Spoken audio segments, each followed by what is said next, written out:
Au XVIIIe siècle, en Europe, un vent nouveau souffle sur les idées. C'est le siècle des Lumières. Un mouvement philosophique, scientifique et intellectuel voit le jour. Les penseurs veulent éclairer le monde avec la raison et la connaissance, comme un grand soleil qui dissipe les ténèbres. À cette époque, l'obscurantisme règne encore. Les élites veulent garder le savoir pour elles et maintenir le peuple dans l'ignorance. Les philosophes des Lumières s'y opposent. Ils pensent que chaque personne doit apprendre, lire et réfléchir par elle-même.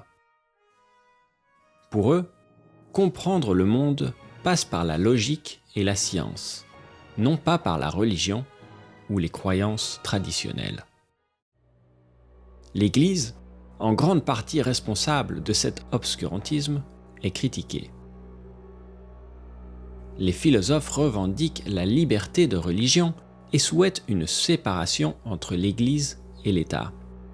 Chacun devrait être libre de croire ou de ne pas croire. Les Lumières n'épargnent pas non plus la monarchie absolue. Le pouvoir du roi est trop grand et trop concentré.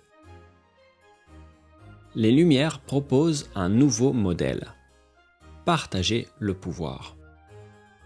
Ils imaginent une séparation en 3 branches: le législatif, faire les lois, l'exécutif, les appliquer, et le judiciaire, les faire respecter. Ces idées sont révolutionnaires. Elles parlent de liberté, d'égalité, de justice et des droits de l'homme. À peine lancées, elles ne connaissent pas de limites. En France, dans toute l'Europe et jusqu'en Amérique. Elles inspirent la Révolution américaine de 1776 et ouvrent la voie à la Révolution française de 1789. Parmi les personnalités les plus marquantes de ce siècle éclatant, on compte Voltaire, défenseur de la tolérance et féroce critique de l'injustice et de l'Église, Rousseau, penseur de la liberté et du contrat social entre les citoyens et l'État, Montesquieu, qui veut éviter les abus en divisant le pouvoir, Diderot et d'Alembert, les créateurs de la fameuse encyclopédie, un ouvrage monumental destiné à diffuser le savoir universel.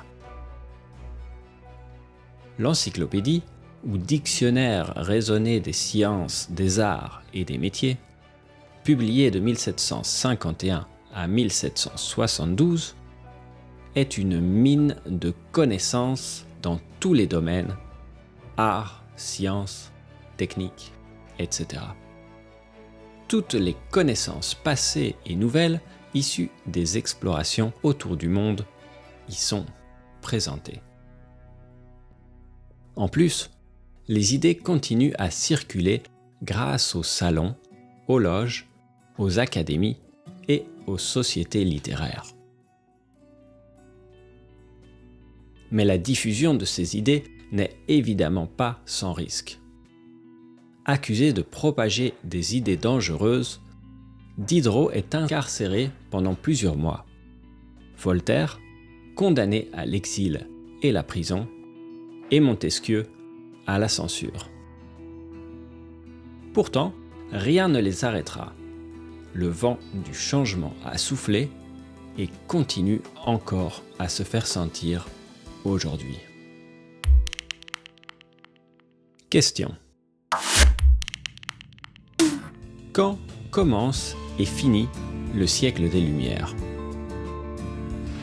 Comment les Lumières se manifestent dans l'art? Comment ce siècle a influencé notre époque?